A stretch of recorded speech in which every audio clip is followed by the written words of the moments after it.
வணக்கம் நண்பர்களே. இந்தியாவில் பார்த்தீங்க அப்படின்னா ஒரு 2 மாதத்துக்கு பிறகு அடுத்த வருஷம் 2025 விற்பனைக்கு வரப்போகிற MPV ரக கார்கள், ஒரு 7 சீட்டர் 8 சீட்டர் இந்த மாதிரி ஆப்ஷனில் வரக்கூடிய கார்கள், ஒரு ஃபேமிலிக்கு ஏற்ற கார்கள் பற்றி தான் இந்த வீடியோவில் இப்போ நம்ம பார்க்க போகிறோம். இதில் முதலாவதாக பார்த்தீங்கன்னா MG நிறுவனத்தில் மிஃபா 9 அப்படிங்கிற ஒரு கார் மார்ச் மாதம் 2025 அறிமுகமாகும் அப்படின்னு சொல்லியிருக்காங்க. ஜனவரி மாதம் இந்தியாவில் நடக்க போகிற பாரத் மொபிலிட்டி குளோபல் எக்ஸ்போவில் இந்த காரை ஷோ பண்ணிவிட்டு அதனைத் தொடர்ந்து மார்ச்சில் விற்பனைக்கு வரும் அப்படிங்கிற மாதிரி சொல்லியிருக்காங்க. இந்த கார் பார்த்தீங்கன்னா கியாவில் இருக்கக்கூடிய கார்னிவல், அதேமாதிரி டொயோட்டாவில் இருக்கக்கூடிய வெல்ஃபயர் இந்த மாதிரி கார்களோடு போட்டி போடக்கூடிய ஒரு கேட்டகரியில் தான் வருது. ப்ரைஸ்னு பார்த்தோன்னா 65 லட்சம் ரூபாய் எக்ஸ்ஷோரூம் ப்ரைஸில் இந்த கார் விற்பனைக்கு வரப்போகுது. 7 சீட்டர் மற்றும் 8 சீட்டர் 2 ஆப்ஷனும் இருக்கும் அப்படிங்கிற மாதிரி சொல்லியிருக்காங்க. மெயின் ஃபீச்சராக பார்த்தீங்கன்னா இந்த காரில் மசாஜ் பண்ணுற மாதிரி, அதேமாதிரி ஹீட்டிங் செயல்பாடோடு இருக்கக்கூடிய பவர்டு சீட்ஸ் இருக்கும் அப்படிங்கிற மாதிரி சொல்லியிருக்காங்க. டிவல் சன்ரூஃப் ஆப்ஷனும் இருக்கும்னு சொல்லியிருக்காங்க. அதேமாதிரி ரியர் சீட்டை ஃபுல்லாக நம்ம சாச்சு கம்ஃபர்டபுளாக நம்ம படுத்துக்கிற மாதிரியான ஒரு ஆப்ஷன் இருக்கும் அப்படிங்கிற மாதிரி சொல்லியிருக்காங்க.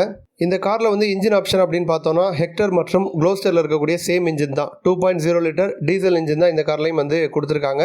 அதே மாதிரி இந்த கார் பார்த்திங்க அப்படின்னா எலக்ட்ரிக் ஆப்ஷன்லேயும் விற்பனைக்கு வரும் அப்படிங்கிற மாதிரி சொல்லியிருக்காங்க. எலக்ட்ரிக் காரை பொறுத்த வரைக்கும் சிங்கிள் சார்ஜில் 430 கிலோமீட்டர் ரேஞ்ச் கொடுக்கும் அப்படிங்கிற மாதிரி சொல்லியிருக்காங்க.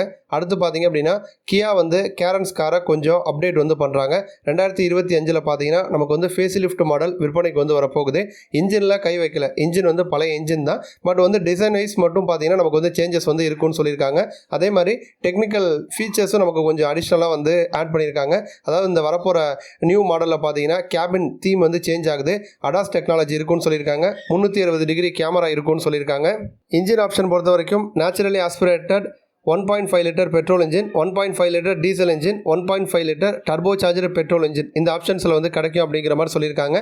மேனுவல் மற்றும் ஆட்டோமேட்டிக் டிரான்ஸ்மிஷன் ரெண்டுலேயுமே வரும்னு சொல்லியிருக்காங்க. 2025 மார்ச்சுக்கு பிறகு இந்த கார் விற்பனைக்கு வரும்னு சொல்லியிருக்காங்க.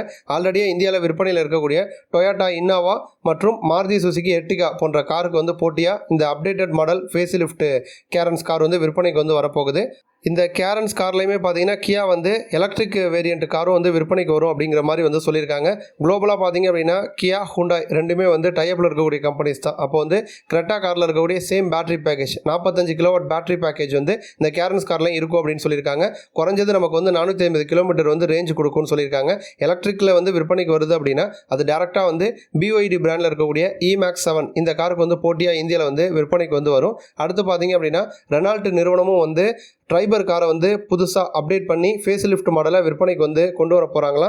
இப்போதைக்கு விற்பனையில் இருக்கக்கூடிய ட்ரைபரை பொறுத்த வரைக்கும் 4 வருஷமாக இந்த கார் விற்பனையில் இருக்குது. மேஜர் அப்டேட் எதுவும் கொடுக்கல. அதனால் ஒன்று ஃபேஸ் லிஃப்டாக இருக்கும், இல்லைனா டோட்டலாக டிசைன் வைஸ் காரை சேஞ்ச் பண்ணி 2025 புதிய ட்ரைபரை நம்ம எக்ஸ்பெக்ட் பண்ணலாம் அப்படிங்கிற மாதிரி சொல்லியிருக்காங்க.